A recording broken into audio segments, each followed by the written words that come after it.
Hello people, welcome to my channel. Hey, it's Rupesh. మళ్ళీ ఇంకో కొత్త వీడియోతో అయితే మీ ముందుకు వచ్చాను. ఈ వీడియోలో మన Bigg Boss commoners versus celebrities గురించి అయితే డిస్కస్ చేసుకుందాం, ఎవరు గెలుస్తారనేది.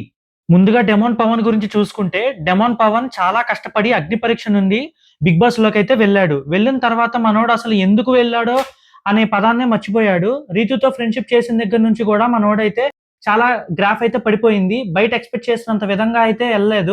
రీతుతో ఫ్రెండ్షిప్ చేయకుండా గనక ఉండుంటే డెఫినెట్ గా డెమాన్ పవన్ ఈ రోజు టాప్ 2 లో అయితే ఉండేవాడు. డెమాన్ పవన్ కున్న మాస్టర్ బ్రెయిన్ కి, స్ట్రాటజిక్ గేమ్ ప్లే కి, ఫిట్నెస్ కి, ఫోకస్ కి మనోడైతే టాప్ 2 లో అయితే ఉండాలి. 100% ఎఫర్ట్స్ ఇచ్చే ప్లేయర్. కెప్టెన్సీ పరంగా మాట్లాడుకుంటే గనక డెమాన్ పవన్ 2 టైమ్స్ అయితే కెప్టెన్ అయ్యాడు. డెమాన్ పవన్ ఎంత మంచిగా పెర్ఫార్మెన్స్ చేసినా కొన్ని అన్వాంటెడ్ రిలేషన్స్ వల్ల అయితే నెగిటివిటీ ఒకటే స్ప్రెడ్ అవుతుంది. నా పర్సనల్ ఒపీనియన్ ప్రకారం అయితే ఇతడు హౌస్ మేట్స్ లో ఉన్న అందరిలో 100% ప్యూర్ జెన్యూటీ ఉన్న పర్సన్. పిఆర్ లేకపోవడం వల్ల డెమాన్ పవన్ కి కావాల్సిన సపోర్ట్ అయితే దొరకడం లేదు. నెక్స్ట్ సంజన గురించి చూసుకుంటే, సంజన బిగ్ బాస్ లోకి వెళ్ళిన ఫస్ట్ వీక్ లోనే first captain of the house అయితే అయ్యారు. తర్వాత 2 to 3 వీక్స్ వరకు దొంగతనాలు అవి చేసుకుంటూ కంటెంట్ అయితే ఇచ్చారు. తర్వాత ఎప్పుడైతే దొంగతనాలు అవి ఆపేశారో అప్పటికే ఆమె కంటెంట్ అక్కడితో ఆగిపోయింది. హౌస్ మేట్స్ తో ఎక్కువగా గొడవలు పడటం వల్ల నెగిటివ్ అయిపోయారు.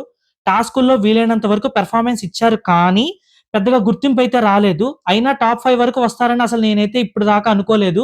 కొంచెం లక్ వల్ల ఈ రోజుకి బిగ్ బాస్ లో అయితే ఉన్నారు అని నాకు అనిపించింది. సంజన కన్నా బెస్ట్ పెర్ఫార్మెన్స్ ఇచ్చిన వాళ్ళకైతే ఇది ఎక్కువగా అన్ఫేర్. తర్వాత ఇమాన్యువల్ గురించి చూసుకుంటే, ఇమాన్యువల్ కామెడీ షోస్ ప్రకారంగా మన అందరికీ తెలిసిన వాడే. బిగ్ బాస్ సీజన్ 9 హౌస్ లోకి రావటంతోనే మంచి ఎంటర్టైన్ అయితే తీసుకొచ్చాడు. బిగ్ బాస్ హౌస్ లో ముక్కు అవినాష్ తర్వాత ది బెస్ట్ గా అందరినీ ఎంటర్టైన్ చేసింది నా ప్రకారంగా ఇమాన్యువలే. టాస్కుల్లో కూడా బాగా ఆడటం, అలాగే అందరితో మంచిగా ఉండటం, మంచి మంచి స్ట్రాటజీస్ తో ముందుకెళ్ళటం, అన్ని యాక్స్పెక్ట్స్ లో కూడా చూసుకుంటే ద 100% ఆల్రౌండర్ గా ప్రజల మనసులో ఒక చోటు సంపాదించుకున్నాడు మన ఇమాన్యువల్. నెక్స్ట్ తనుజ గురించి చూసుకుంటే, బిగ్ బాస్ హౌస్ లో ఎంటర్ అయిన దగ్గర నుండి ఫ్యామిలీ బాండ్స్ పెట్టుకోవటం అండ్ గేమ్ ని పక్కన పెట్టేసి బాగా ఆడే వాళ్ళతో గొడవలు పెట్టుకుని పాపులర్ అవడానికి అయితే ట్రై చేశారు. తనుజ బిగ్ బాస్ హౌస్ లో టాస్క్ పరంగా చూసుకుంటే 100% ఎఫర్ట్స్ ఇచ్చారు, కానీ డెసిషన్స్ పరంగా చూసుకుంటే తలా తోక లేకుండా మాట్లాడేవాళ్ళు. తనుజ మెయిన్ గా సింపతి ట్రాక్ కోసం ఎప్పుడు ఏడుస్తూనే కనిపించి ఆడియన్స్ ని తన వైపుకు తిప్పుకుని ఈ రోజుకి టాప్ 5 లో అయితే చేరారు. Last but not least, the one and only Pavan Kalyan పడాలా.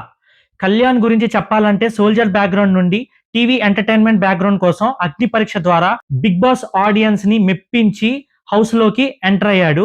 ఒక స్ట్రాంగ్ కంటెస్టెంట్ గా అయితే ఎన్ని స్ట్రగుల్స్ వచ్చినా ఇప్పటి వరకు మెయిన్ కీ రోల్ అయితే ప్లే చేస్తున్నాడు. వాళ్ళ అమ్మకి ఇచ్చిన మాట కోసం లాస్ట్ వీక్ లో కెప్టెన్ అయ్యి మనందరికి చూపించాడు. స్టార్టింగ్ కొన్ని వీక్స్ లో పెర్ఫార్మెన్స్ అయితే రాలేదు, కానీ ఆ మిస్టేక్స్ నుంచి రియలైజ్ అయ్యి తెలుసుకుని కమ్బ్యాక్ ఇచ్చాడు. అండ్ ఇప్పటికి ఇస్తున్నాడు కూడా. ఇప్పుడు ఉన్న టాప్ 5 కంటెస్టెంట్ లో కప్పుకి అతి చేరువలో ఉన్న బెస్ట్ ప్లేయర్ అండ్ పెర్ఫార్మర్ మన కామనర్ కళ్యాణ్ పడాలా. ఓవరాల్ గా చూసుకుంటే నా ప్రకారంగా టాప్ 1 ప్లేస్ లో కళ్యాణ్, టాప్ 2 లో తనుజ, టాప్ 3 లో ఇమాన్యువల్, టాప్ 4 లో పవన్, టాప్ 5 లో సంజన అయితే ఉన్నారు.